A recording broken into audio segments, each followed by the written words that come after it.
Hey guys, we made it! We made it to the final episode of The Expanse Season 5, and oh my goodness, what an episode. I was on the edge of my seat filled with suspense. I cried way more than I expected to, and I might even cry talking about it. But you guys, oh my gosh, what an amazing, epic finale. And of course, they left us with a cliffhanger for the final season 6. I can't wait. I can't believe we're going to have to wait probably a year until we get it. Maybe even longer. I don't know how COVID has affected filming.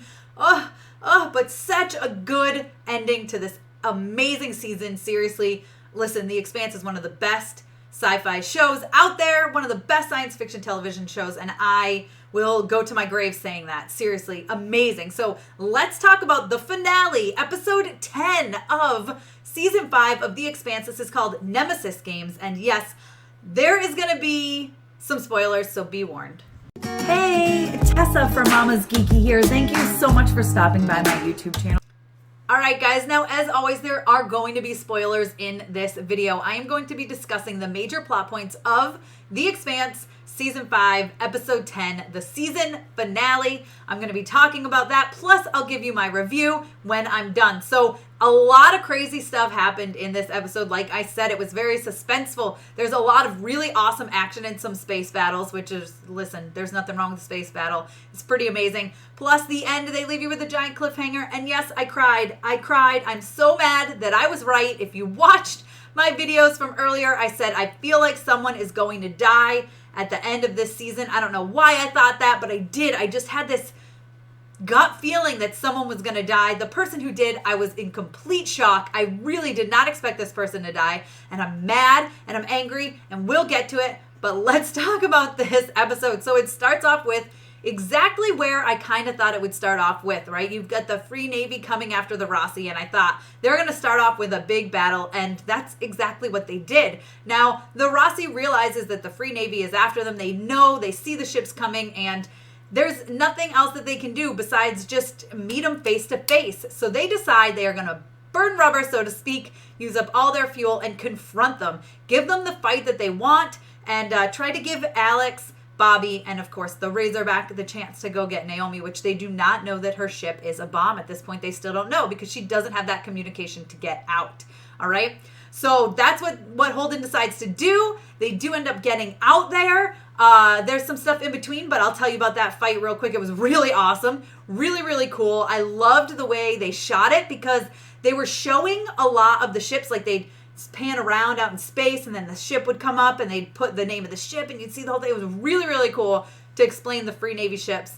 I really loved that. I thought that was creative, and it was really fun because you just got to see them in space, and I feel like we don't get enough of that. We get too much of inside the ships and not enough of them in space. It was really awesome, but very, very cool opening shots. I was a big fan of that. So now Drummer sits down, and they tell Drummer she doesn't have to be here for this, right? You don't have to be there. Their orders from Marco are to shoot down the Rossi, and they're like, we know this is going to be hard for you. You don't have to be here for this. And she says a great line, one of my favorite lines from, honestly, the whole entire season. She says, I don't look away from what I do.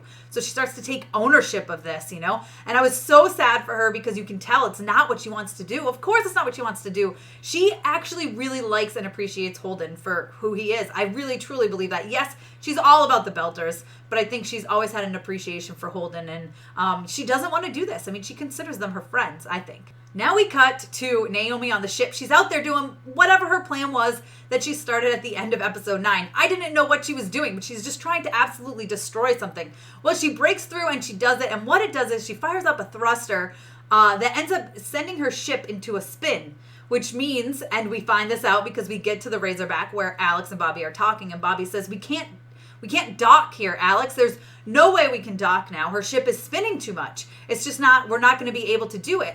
And Alex is not taking no for an answer. And he communicates, sends a message to Naomi's ship saying, like, we see that you're in a spin. He assumes it's some kind of malfunction and says, no matter what we're getting to, we're going to find a way to dock. Of course, this is not what Naomi wants, right? She's been trying so hard to get it so they would stay away so she can save her friends. So she suits herself up and she jumps out of the ship, but they don't see this. The Razorback doesn't see this. They've decided to go G's or whatever they call it. I know. You guys tell me the word. But they're basically hightailing it. They're doing everything they can to get out there super fast, jump their ship out there. And here's the problem. Bobby does warn them that she says, like, Alex, listen, we can't be doing this, right? We've already, I think she says, like, filled to the brim with G's or something like that. She basically says we can stroke out. We've been doing this too much, right? We're using too much power, and, they eject themselves with that stuff. And so she warns him that he's going out there anyway. Listen, he wants to do this for Holden. He wants to do it for Naomi, right? This is his family. It's his Rossi family. So we cut back to the Rossi and the Free Navy. And guess what? Drummer is supposed to fire a missile on the Rossi, supposed to destroy them. And she doesn't. No. They kill Corral, and which is from Marco's ship, if you recall. And did not expect them to kill her. I thought that was crazy, but also awesome. And so she defies the orders. She says that's not going to happen. And then she ends up turning and starts attacking the Free Navy. And they're all now attacking each other, which is kind of nuts. Just like completely. And it's such an epic scene. I love it. You get to see all the missiles and them firing and spinning in circles while they're firing, and all this crazy stuff is going on.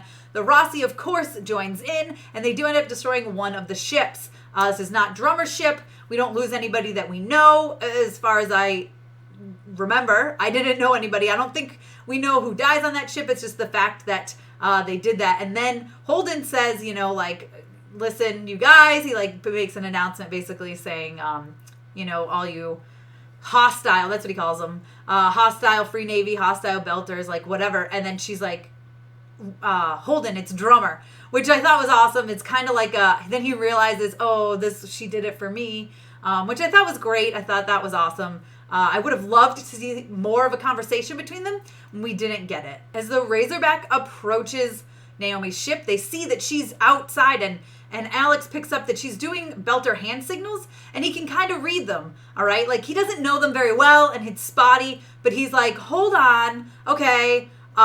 She's saying no radio, low air, ship, explosion, do not approach. So they're trying to figure out how the heck they're going to be able to approach her and save her. And we find out actually Bobby decides to go out, and she puts on her suit. She's got thrusters.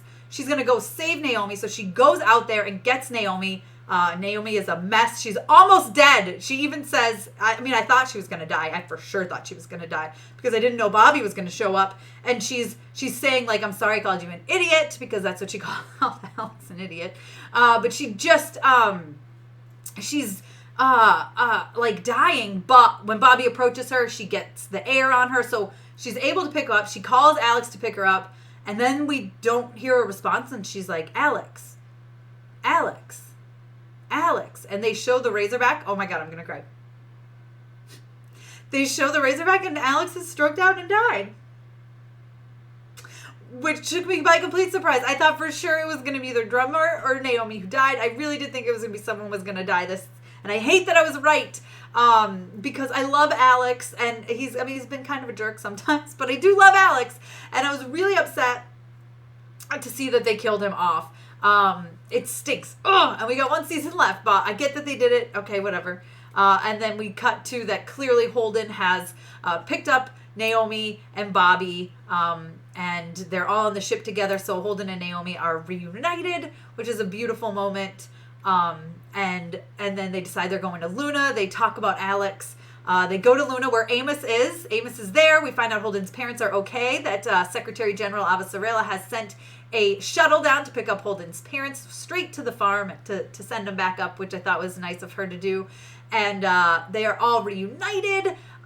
So Amos is there, and then Amos even comes up and has a fun little conversation with Holden. Although I will say Naomi hugs Amos, and she starts crying. Oh my gosh, I'm going to do it again.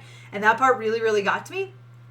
And she's like, I knew you were close. And he's like, yeah, you know what? And Naomi feels guilty because she's like, he did this because he was coming to save me for my mistake. And Amos says something great along the lines of, that's a last stand. That's how I'd want to go out, is saving my family. We're a family, right? So that was a big moment. And I'm so mad they killed Alex, but so frustrating.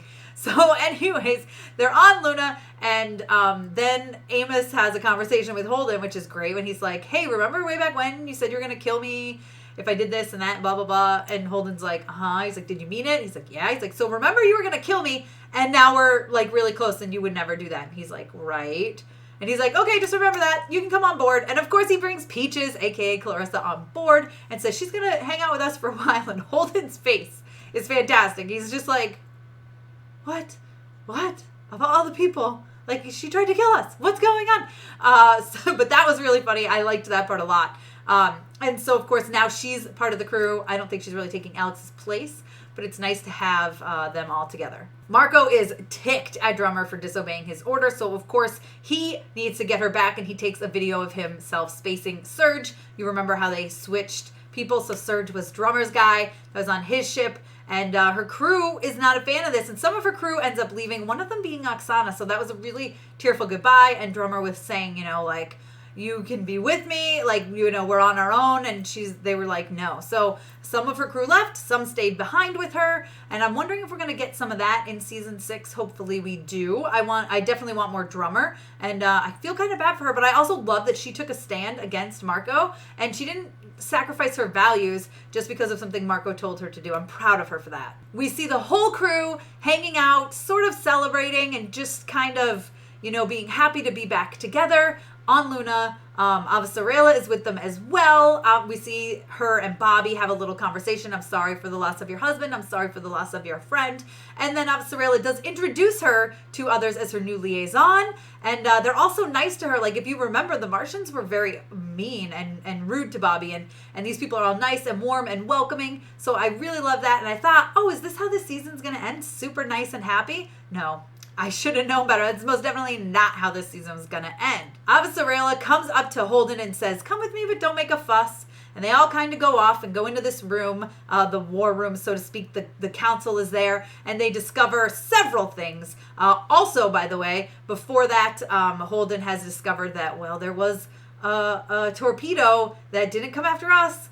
When we blew up the Zemeckis, and it definitely could have had the proto-molecule on it, and where was it going, and what's been going on. So that was confirmed. I know there's been a lot of speculation about that, but it seems like this is definitely confirmed. The proto-molecule is still out there, which I expected. I did not expect it to go away so easily. But now they are in the council, and they are discovering some crazy stuff. There has been another attack at the ring. Marco is obviously, he's got a screw loose. He's a little crazy. And listen, so they learned that it's not just the Free Navy. Oh no. There's a League of Martians that have deflected. They've gone rogue, and they are helping Marco, all right? It's the Laconian group, and they've acquired the proto-molecule, and, they're trying to go through the ring gate, which is crazy, because everything that's been going on, why you're going to do that, especially with the proto-molecule, what are you guys thinking?